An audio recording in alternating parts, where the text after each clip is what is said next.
Sa kasaysayan ng agrikultura sa Asya, may isang balitang yumanig sa buong mundo. Ang Pilipinas, nakilala sa pagiging madalas tamaan ng bagyo, at may mga lupaing matagal nang idineklarang sipatay dahil sa lahar at acidity, ay biglang nakapagtala ng isang himala. Sa loob ng 40 taon, ang barren lands ng gitnang Luzon ay naging libingan ng mga pangarap. Dumating ang mga Ruso na bigo. Sinubukan ng mga Tsino, sumuko. Nagpadala ng eksperto ang South Korea, ngunit umuwing luhaan. Ang hatol ng siyensya, imposible. Ang lupa ay masyadong acidic, ang klima ay masyadong mainit o di kaya ay lunod sa baha. Walang palay ang mabubuhay. Ngunit ang grupong Hapones, na binubuo lamang ng 3 tao, ay bumago sa takbo ng kasaysayan sa loob lamang ng 6 na buwan. Nang ipahayag ang numerong 5.2 tonelada bawat ektarya, ang kalihim ng kagawaran ng agrikultura ng Pilipinas ay napaluhod sa harap ng mga Hapon sa gitna ng palayan. 40 taon kaming naghintay, humahagulgol niyang sabi. Ginawa niyo ito sa loob ng kalahating taon. Paano nga ba nagawa ng Japan ang isang bagay na isinuko na ng buong mundo? Ito ang kwento ng dugo, pawis at ang di matatawarang bayanihan. Pebrero 15, 2024. Naro Headquarters, Japan. Ang tensyon sa loob ng conference room ay kasing bigat ng paparating na bagyo. Ito ang huling pagpupulong para sa Philippine Agricultural Support Project. Kalokohan ito, sigaw ni Tanaka, ang chief researcher. Ang level ng lupa sa target area sa Pilipinas ay nasa 4.5 hanggang 5.0, sobrang acidic dahil sa volcanic history. Ang palay ay nangungailangan ng neutral soil. At ang temperatura? Umaabot ng 40 degrees kapag El Nino. Paano mo patutubuin ang Japanese rice doon? Tama si Tanaka. Ang datos ay nagpapakita ng purong kawalan ng pag-asa. Ngunit hindi na tinag si AI. Kimura. Naalala niya ang notebook na iniwan ng kanyang mentor, si AI. Tokiwa. Nakasulat doon, ang palay na Jinbu ay kayang mabuhay kahit sa impyerno, basta't may tamang pag-aalaga.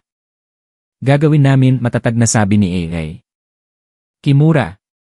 Kung nagawa nating magpatubo ng palay sa malamig na Hokkaido, magagawa natin ito sa init ng Pilipinas.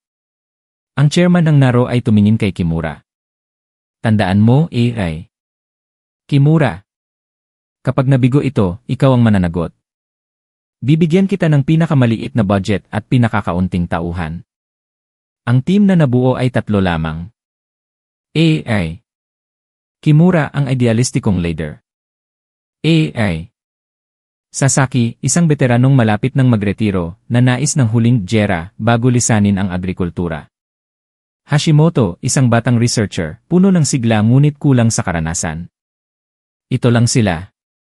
Ihahambing sa higanteng delegasyon ng China, 15 eksperto, at Russia, 8 siyentipiko, na nasa Pilipinas na. Para silang mga langgam na humahamon sa elepante. Marso 10, 2024. Ninoy Aquino International Airport, Inday. Paglabas nila ng airport, sinalubong sila ng mainit at maalinsangang hangin ng Maynila. Ang ingay ng mga busina, ang sigaw ng mga dispatcher ng taxi, at ang traffic sa skyway ay bumulaga sa kanila. Ito na ba ang lahat ng gamit nyo? Gulat na tanong ng customs officer nang makita ang dala nila. Wala silang malalaking makina. Ang dala lang nila ay 30 kilo na binhi at ilang kahon ng soil improvement samples. Opo, sagot ni AI. Sasaki. Ang iba ay nasa barko pa. Pagdating sa arrival lobby, nakita nila ang kaibahan. May malaking tarpaulin at welcome ceremony para sa delegasyon ng China. May mga media crew at bulaklak. Para sa Japanese team, 2 tao lang ang sumalubong. Isang driver at si Gatoya, na gagawin nating gato, isang junior official ng Department of Agriculture. Kayo lang po, di makapaniwalang tanong ni Gato habang isinasakay ang mga gamit sa isang lumang van. Yung mga Tsino po may dalang 3 traktora. Yung mga Ruso may sariling laboratories. Kayo po. Parang turista lang. Ngumiti lang si AI. Sasaki. Gato-san, ang pagsasaka ay wala sa dami ng tao. Nasa puso yan at teknolohiya. Habang binabagtas nila ang Lex papunta sa probinsya, nakita ni AI. Kimura ang mga billboard ng mga politiko at ang mga itinatayong kondo. Pero habang papalayo sa Maynila, nag-iba ang tanawin. Tuyot na mga bukid. Mga kalabaw na payat. Ito ang realidad ng agrikultura sa Pilipinas. Ang kanilang destinasyon ay isang liblib na bayan sa gitnang Luzon, hahalili sa Mongolian steppe. Ang lupa dito ay kulay abo at bitak-bitak. Dito po, turo ni Gato. Ito ang 30 ektarya na inilaan para sa inyo. Bumaba si Hashimoto at kumuha ng sample ng lupa. Sinubukan niya ang level. 4.2 bulong niya namumutla. Sir Kimura, hindi ito lupa. Acid ito. At sobrang tigang. Walang organic matter. Sa di kalayuan, nakita nila ang kampo ng China. Ang lalaki ng mga tent. May mga heavy equipment na nagbubungkal ng lupa. Lumapit ang leader ng Chinese team, si AI. Wang. Nakashades ito at mukhang kumpiyansa. AI. Kimura, tama, bati ni AI. Wang sa Ingalls. Good luck. Kami, 5 taon nang sumusubok dito. Ang payo ko. Umuwi na kayo habang maaga pa. Sayang lang ang pondo ng Japan dito. Umiti lang si Kimura. Salamat, AI. Wang. Pero susubukan namin sa paraang hapon. Nang gabing iyon, may lumapit sa kanilang isang matandang magsasaka. Siya si Lolo Pedring, ang katumbas ni Purebshuren. Puno ng kulubot ang mukha, suot ang isang kupas na kamisa de chino. Hapon ba kayo? Tanong ni Lolo Pedring. Opo, sagot ni Kimura.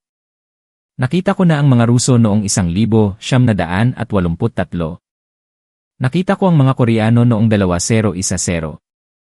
Lahat sila nangako. Lahat sila umalis, sabi ng matanda na may halong lungkot.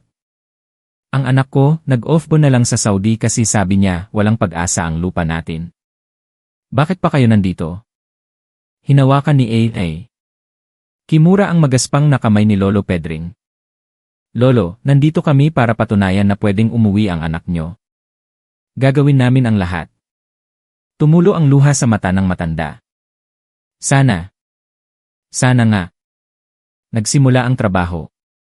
Habang ang China at Russia ay gumagamit ng malalaking makina para pilitin ang lupa, ang Japanese team ay gumamit ng science at pasensya. Sa halip na magtanim agad, ginugol nila ang unang buwan sa pagpapagaling ng lupa. Mano-mano nilang hinalo ang soil conditioner na galing Japan sa bawat isa 0 metrong kwadrado. Ang babagal nyo, kantyaw ng mga taga-ibang kampo. Yung China, nagtatanim na. Pero may lihim na sandata ang Japan, ang Filipino youth. Isang binata, si Bayani, katumbas ni Bayar, ang lumapit. Nag-aral siya sandali sa Japan bilang trainee. Sensei! Tutulong ako, sabi ni Bayani. Kasama niya ang kanyang mga barkada, mga kabataang Pilipino na uhaw sa pagbabago. Sila ang naging muscle ng Japanese team. Mula alas 5 ng umaga hanggang alas 10 ng gabi, nagtatrabaho sila. Kumakain sila ng adobo at kanin sa tanghali, nagtatawanan, at natututo ng disiplinang hapon. Abril 2024. Ang init ay hindi mabata. Ang heat index ay umaabot ng 48 degree. Ang mga tanim ng China at Russia ay nagsimulang matuyo. Ang Russian team, na sanay sa lamig, ay hindi kinaya ang init ng Pilipinas. Ang kanilang mga seedlings ay namatay sa thermal stress.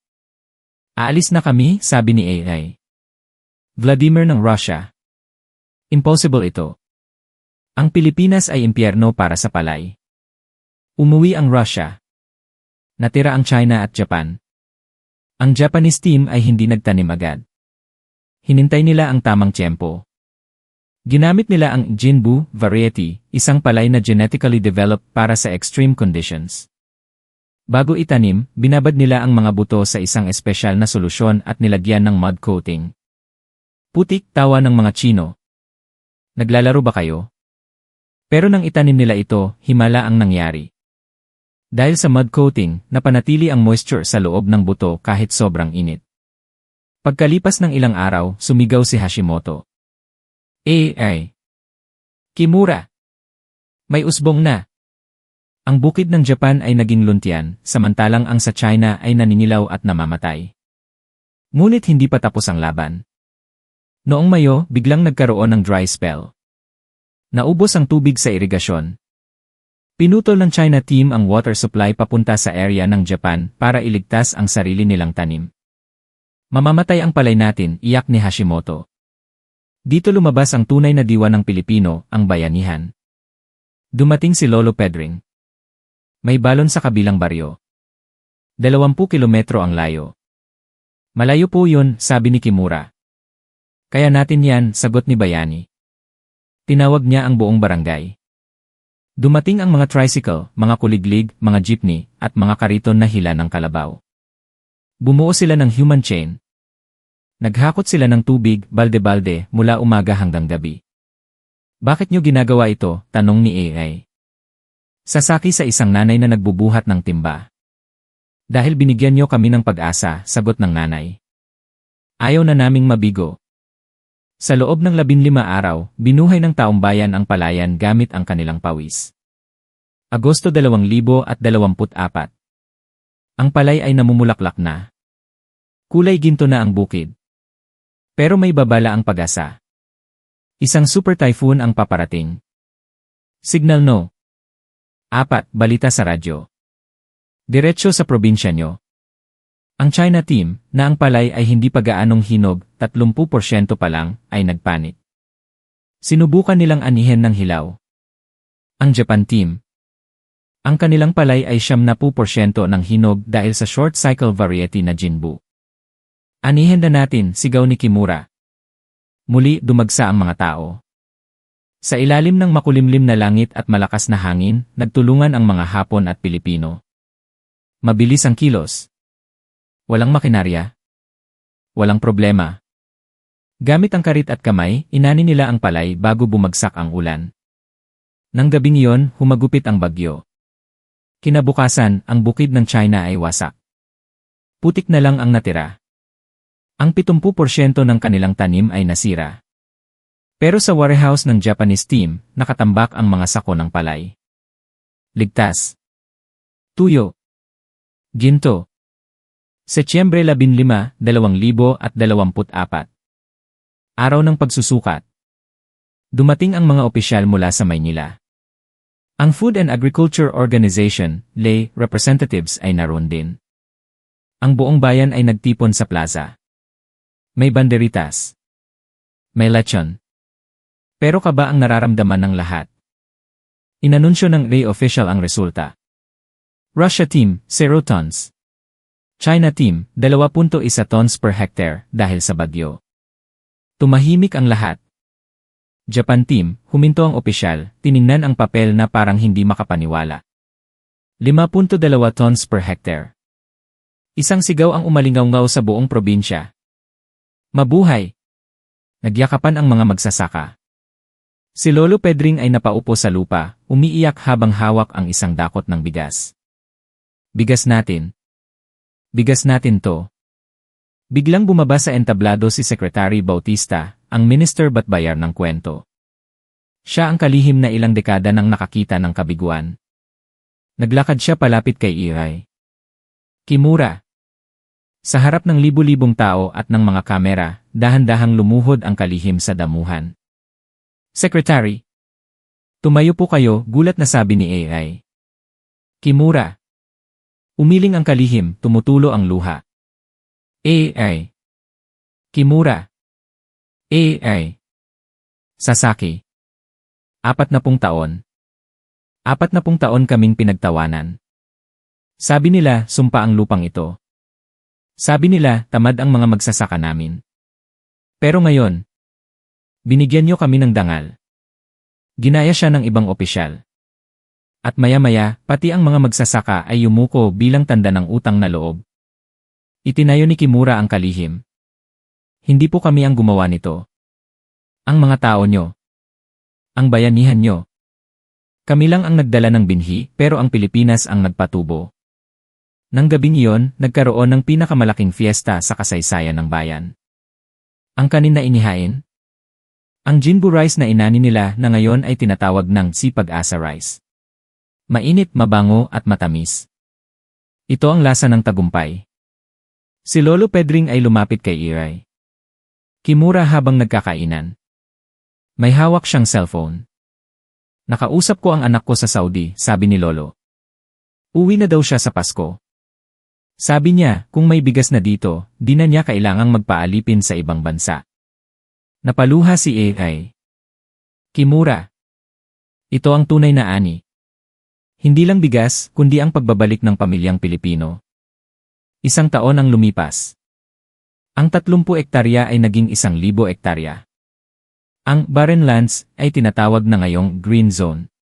Ang Japan at Pilipinas ay pumirma ng kasunduan para palawakin ang teknolohiya sa buong bansa. At sa gitna ng palayan may isang maliit na monumento.